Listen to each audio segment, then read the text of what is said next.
He stayed silent for decades. No scandals, no interviews, no headlines. Just quiet loyalty in a world built on noise. But when he finally broke that silence, 5 words changed everything. Words that made Buckingham Palace hold its breath. The crown is in danger. Before we dive into the secret that shook the palace, make sure to hit subscribe, turn on notifications, and like this video so you never miss the royal truths they don't want you to hear. It wasn't King Charles. It wasn't Prince Andrew.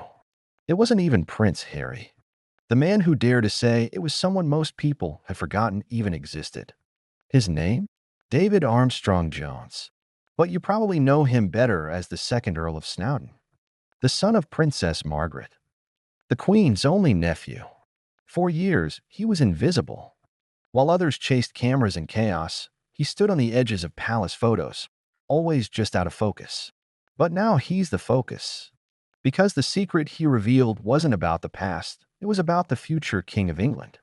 And what he said might be the one thing the royals didn't want the world to hear. In the glittering chaos of royal life, weddings, funerals, scandals, there was always one man you never saw at the center.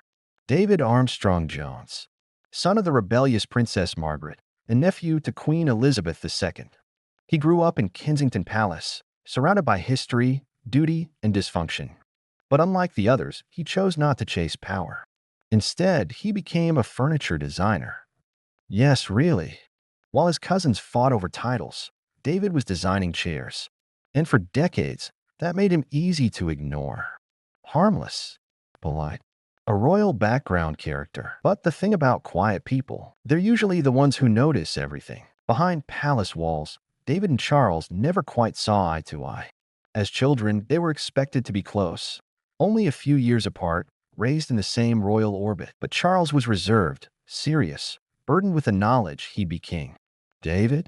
He was artistic, liberal, and too much like his outspoken mother. Sources say their relationship grew colder over the years. While Charles buried himself in royal duty, David embraced a world of creativity and independence. He didn't attend the same elite schools, didn't follow the royal script. By the time they were adults, the distance was more than emotional. Charles became heir. David became invisible, but he never stopped watching. In early 2024, a leaked private conversation changed everything. During a quiet dinner at a private London club, a friend, who also happened to be a journalist, overheard David say it. He wasn't yelling. He wasn't bitter. He simply said, "The crown is in danger because of William." That was it. No more, no less. But it was enough. The quote spread like wildfire in royal circles. Who was he warning? And what did he mean? Because if someone like David, famously loyal, famously silent, was sounding the alarm, then something was seriously wrong. Publicly, Prince William is the future of the monarchy. Charming, well-spoken, modern. But behind palace gates, whispers paint a different picture. Several former staffers, speaking under strict anonymity, have described his temper as volcanic. One royal aide reportedly quit after being verbally torn to shreds over a scheduling error. Another said he witnessed a shouting match between William and Kate, so heated that palace guards briefly intervened. Then came Harry's memoir. Spare didn't hold back. He described William as cold, reactive, even physically aggressive. There was the now infamous fight in Nottingham Cottage, where William allegedly shoved Harry to the floor during a heated argument about Meghan Markle. David, it turns out, had witnessed this volatility years ago, and he never forgot it. In the early 2000s, William attended Eton College, Britain's most elite school. But royal insiders say there was an event that never reached the press. According to 2 former classmates and a retired schoolmaster, William once led a cruel initiation prank that went too far. A younger student ended up hospitalized. The incident was immediately buried by the palace's legal team. David Armstrong-Jones, who was visiting the school for a design lecture the following week, heard about it firsthand. And he was disturbed. "He's being protected too much," he reportedly told a friend at the time. That kind of power unchecked, it doesn't end well. But nobody wanted to hear it. Not back then. So why now? Why speak up after years of silence? Sources close to the Earl say it was Queen Elizabeth's death that changed everything. Without her, the old guard is gone. The boundaries are shifting, and the future of the monarchy now rests on 2 people, Charles and William. David allegedly told one friend, "I stayed quiet out of respect for her." But now, someone has to say it. He doesn't want attention. He doesn't want revenge. He wants the institution to survive. And in his view, that can't happen if the future king is allowed to repeat the mistakes of the past. The palace, unsurprisingly, was furious.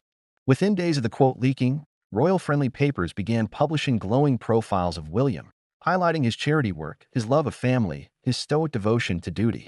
Behind the scenes, Charles reportedly called David personally, asking him to clarify his comments. David refused. According to one source, their conversation ended with Charles saying, "You're treading on dangerous ground." And David simply replied, "So is he." Some royal commentators believe David's warning wasn't just about William. It was about his own mother. Princess Margaret was silenced. Rebellious, passionate, emotional, everything the monarchy hated. Her needs were ignored, her reputation stained, her truth buried. And her son watched it happen. Now he sees echoes of that same machinery, this time protecting William while dismissing everyone else, even if it destroys the family from the inside. David may not hold a crown. He may not have a title that matters to most. But what he does have is a voice. And after decades of silence, he's finally using it. But here's the part almost no one knows. Before her passing, Queen Elizabeth reportedly had one final private conversation with her nephew, David.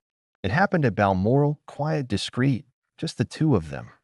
No aid, no press. And according to one insider, she told him something she had never said out loud before: "The crown must survive us. But it must change, too." That line has haunted David ever since.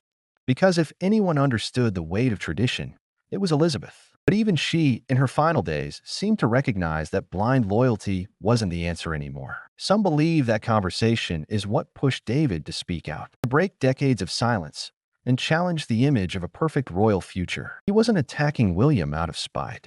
He was honoring a warning, one that came from the only monarch who truly understood the cost of duty. Others close to the family say the Queen had long been worried about William's temperament, especially after the way he handled Harry's departure. She didn't say it publicly. She couldn't. But she confided in the few she trusted most, and David was one of them. So when he finally said, "The crown is in danger," he wasn't just making a statement. He was fulfilling a final request. The royals are masters at shaping stories, at turning scandals into distractions, and silencing the people who get too close to the truth. But sometimes the quietest voice is the loudest thing. David Armstrong-Jones wasn't supposed to speak. He wasn't supposed to matter. But now, the entire country is listening. Because if someone like him is worried about the next king, maybe we all should be. So what do you think? Is William truly ready to lead? Or is the royal family ignoring warning signs again? Let us know your thoughts in the comments below. And if you want to hear more royal secrets they don't want you to know, stay tuned. If this video made you rethink everything about the future of the monarchy, don't forget to like, subscribe, and leave your thoughts below. Your comment might reveal a side of the story others missed. And if you're ready for more shocking royal secrets, just click the next video on your screen. We're only getting started.